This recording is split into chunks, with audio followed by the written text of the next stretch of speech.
Coordinator's Corner is presented by JCW's, The Burger Boys, Siegfried and Jensen, helping Utah families for over 30 years, and Smith's, low prices, market fresh.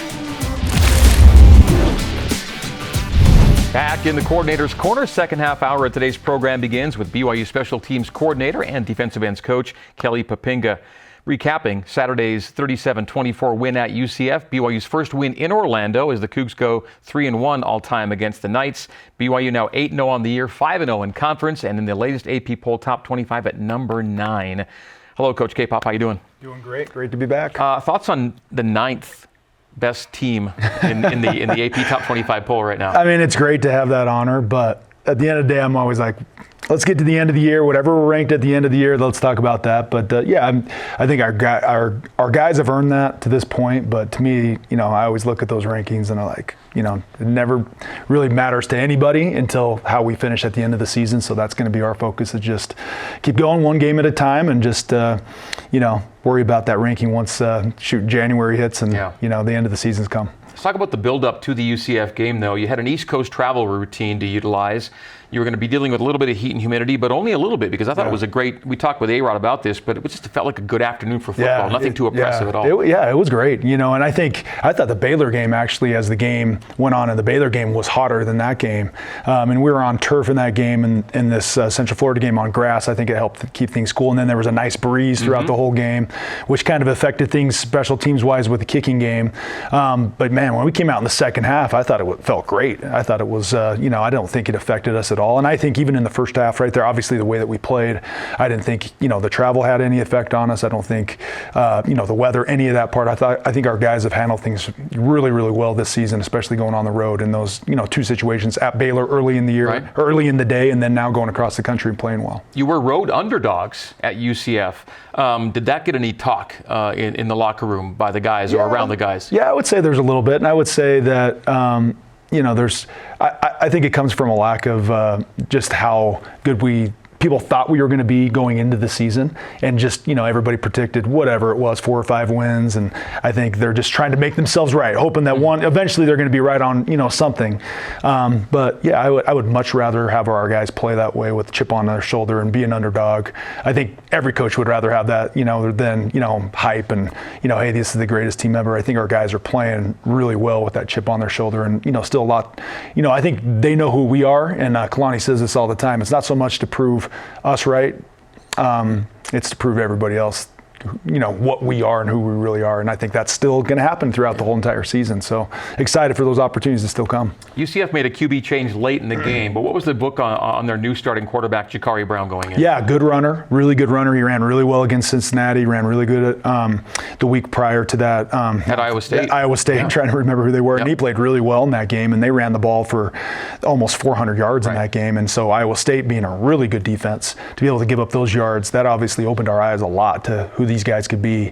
And we kept him in check. I think he had one scramble or so that ended up in a personal foul for him because he made a really poor decision. But other than that, I think maybe he had 9 yards or something like that in the game, and really wasn't an impact. So I was happy with the way we executed having him run the ball. Yeah, on that note, only Army was rushing for more yards per game than UCF going in. Yeah. And they were leading the nation in scrimmage runs of 10-plus yards.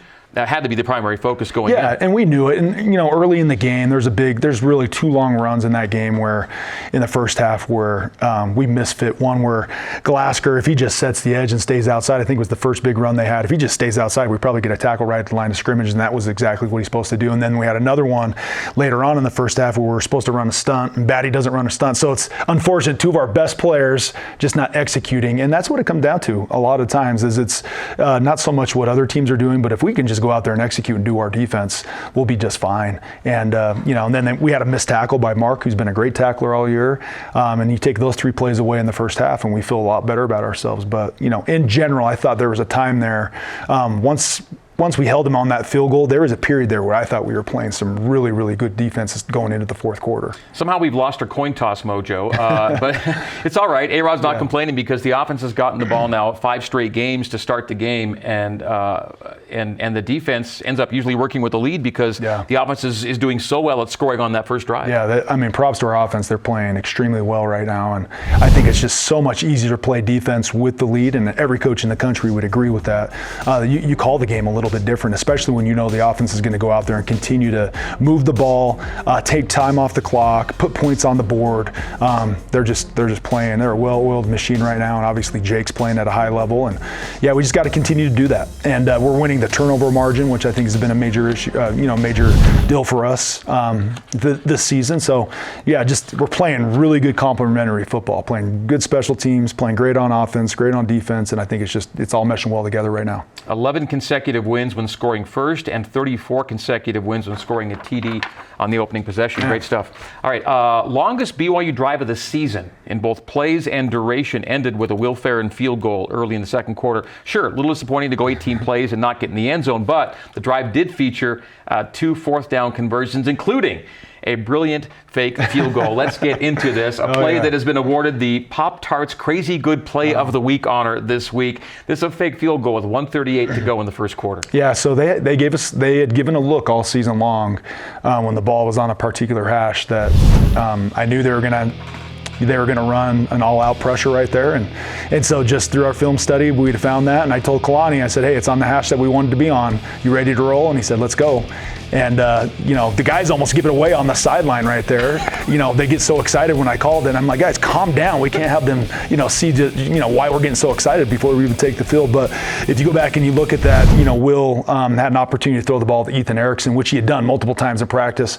But a little different than a quarterback. If that was Jake throwing the ball, he zips that thing right to him. Will has a tendency to put a little air under it, maybe not throw it as strong. And he had the marker. Yeah, and that was the option. It's a run-pass option. And, he could have ran a little faster initially. He would have gotten a little bit more yardage there. But I'm kind of looking back at him, wishing that he would have caught it and just zipped the ball. And we probably would have got the ball inside the 10-yard line right there. But whatever. We got a first down. It all worked out, and the guys were fired up about it. And I think there's something to just the energy that brings when you execute something like that. I think the sidelines were super fired up after that, and I think it carried on the rest of the game. So Will, the thrill with the carry out there, and the double snap play. Yeah. Because Sam did actually snap it between his legs. Yeah, and that's it's something I can't take credit for this. Coach Hill did it multiple times at Weber State, and it was something that we've been running. We've ran for, probably a year now. And just for the opportunities to come, you got to get the right looks and the right teams to do certain things. And this was a team, and this had been in 3 or 4 times. It was actually called in the Arizona game. Many people wouldn't know this, but it was called in the Arizona game, and they called a timeout.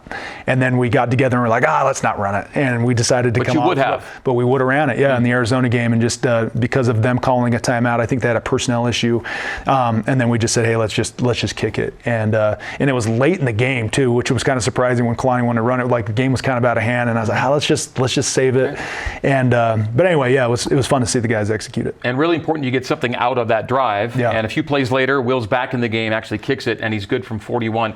And what a great safety net he has been for you to have on your team. Should a drive stall inside the 40, Will Ferrin is now 11th in points scored in the NCAA FBS, 13th in field goals per game, 18th in points per game. He's been rock solid. Yeah, he's been great. And I tell everybody this on the sideline. I've never seen a kicker just so, exuding confidence going out, And I've been around some good ones in the past. I was around a really good one at Boise State that now is the all-time leading field goal kicker in Mountain West history.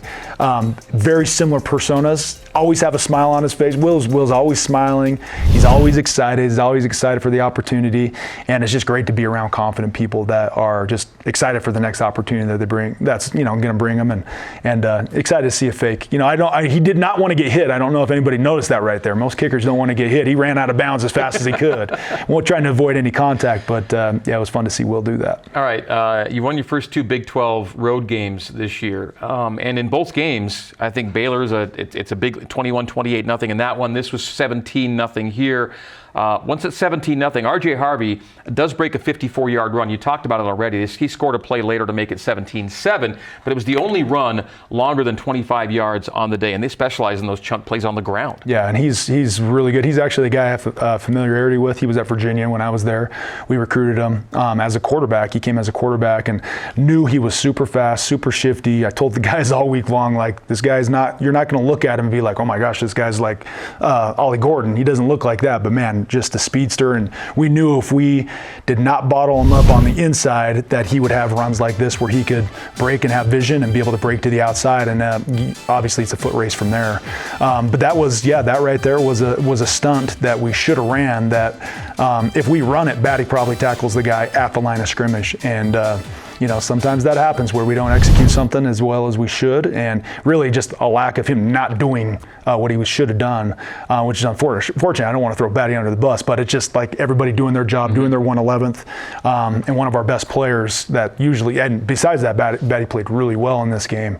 Yeah, it just comes, I think a lesson for everybody: just do your job, do your 111th, and we tackle the guy at the line of scrimmage, and now they got to drive the field. And they were a team that they really struggle at long. They could not maintain long drives, and so that was kind of the story to our team the whole week: is make them drive a long way, and we're going to eventually stop them, out execute them, and we'll get the ball back. And that's how ended up going for the majority of the game until the fourth quarter, where we could have executed a little better as the game ended. You guys focus a lot on the middle 8, final 4 minutes first half, first 4 minutes second half.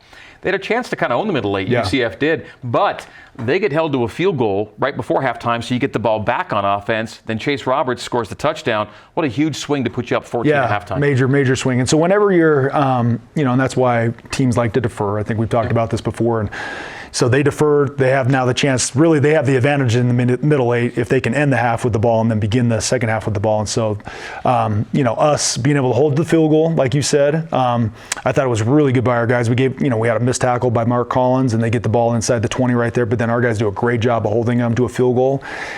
Just 3 points right there. And then our offense does a great job. Chase makes a great play, makes that guy miss, and then we start the second half exactly how we planned. On defense. And I think they got 1 first down there, and then they got a 3-and-out after that. And then for the rest of that quarter, we played as good as we played all season long. And it was fun to see just us execute our defense, make great plays, be great tacklers, get interceptions, and then really, I think, put the game out of reach for them. We'll get to that second half after this. You can get ready for BYU and Utah next Saturday with BYU Sports Nation Game Day's expanded pregame coverage 2 hours before kick. It'll be 8 Eastern, 6 Mountain on BYUtv on the 9th. When we come back, more with Special Teams Coordinator and Defensive Ends Coach Kelly Poppinga. As the Coordinator's Corner continues, we're brought to you by JCW's The Burger Boys. Back with more after this.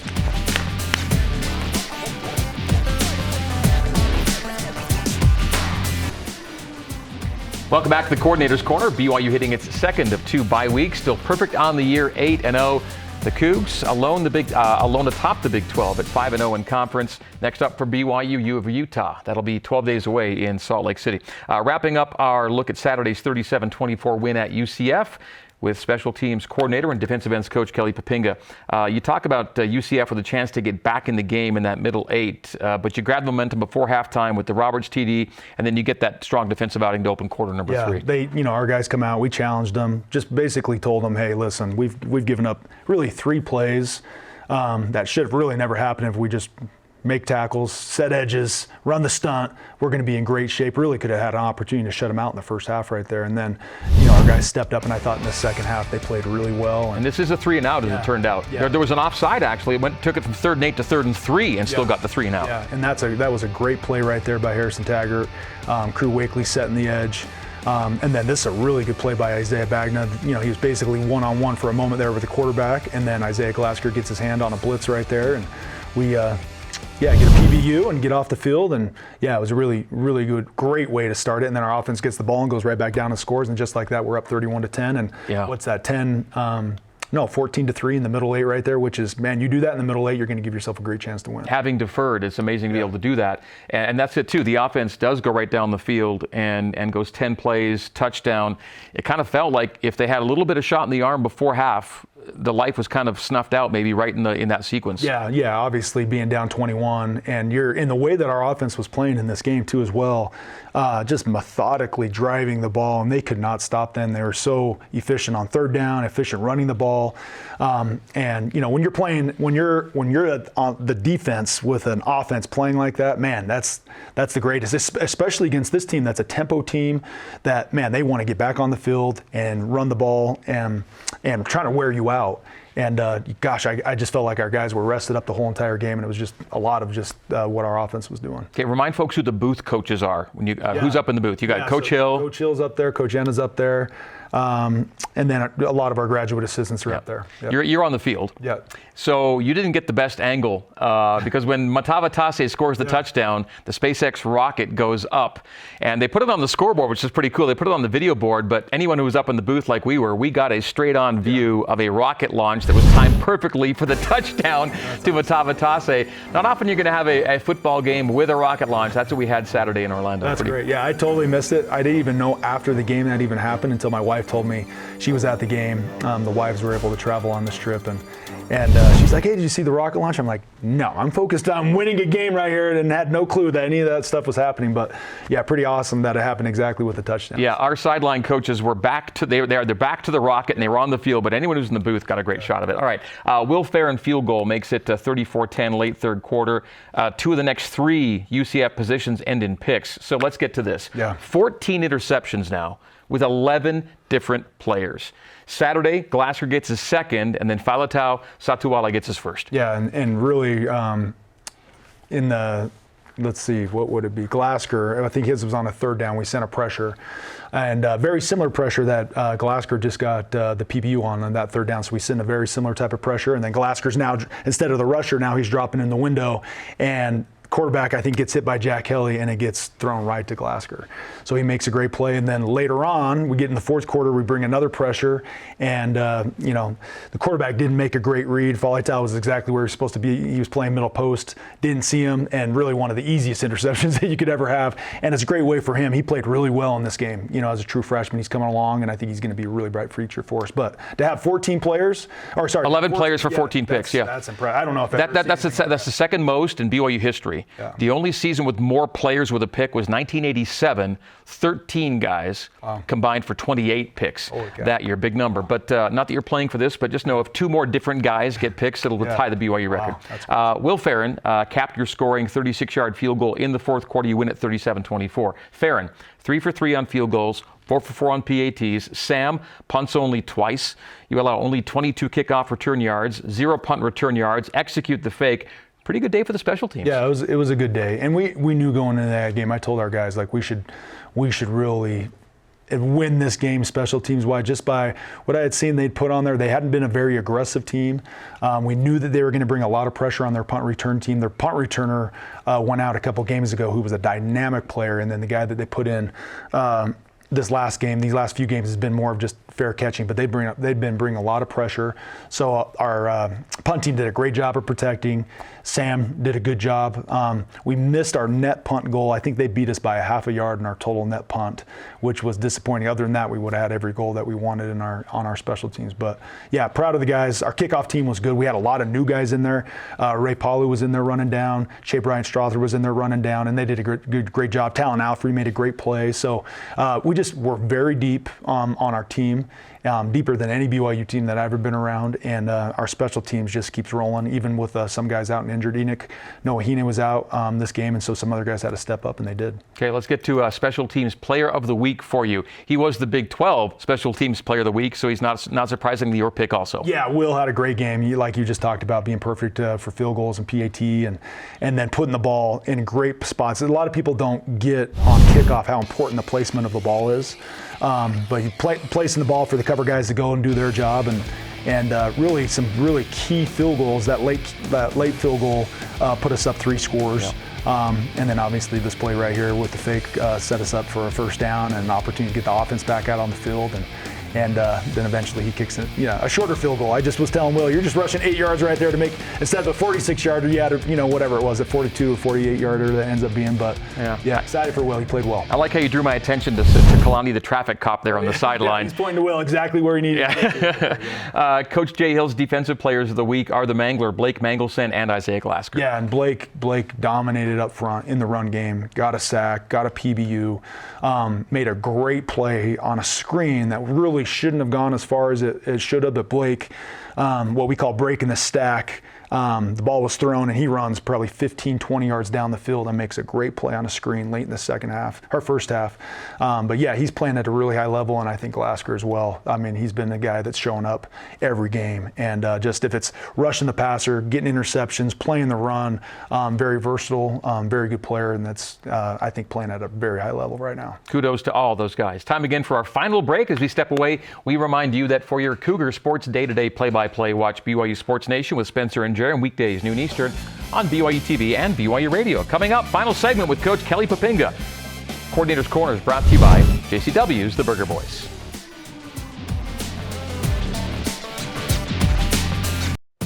You're in the Coordinator's Corner, brought to you by JCW's The Burger Boys. BYU heading into its second bye week at 8-0 on the year, 5-0 in league, and ranked 9th in the AP poll. Wrapping up today's show, our week off is next week. We'll not have a program next Monday, visiting with BYU Special Teams Coordinator and Defensive Ends Coach Kelly Poppinga. Well, November football is here, and it comes with BYU Perfect on the year. Just maybe an assessment of where this team stands and what you hope to see in this next month of football. Yeah, I mean, we were talking about it this morning. If somebody would have told us back in August if we were going to be 8-0, we'd all take it, right?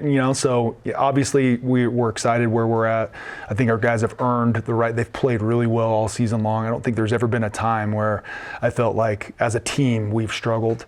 I think we've been consistent. So we just got to continue to do that, play consistent football, complementary football, where the offense, defense, and special teams are all working off each other. And our guys have been extremely focused and bought in from the very beginning. These guys haven't wavered from the get-go. And that's what I think has put us in the position we're in. They bought in with Kalani's message from the start. All right, well, have a great work week. Have 2 weeks of work, really, as you get ready for Utah. Thank you, Coach. Appreciate it. Thank you. All right, that'll do it for Week 9 of the Coordinator's Corner. For Coaches Roderick and Poppinga and our entire crew, my name is Greg Wrubell. We will see you 1 week from next Monday. Go Cougs.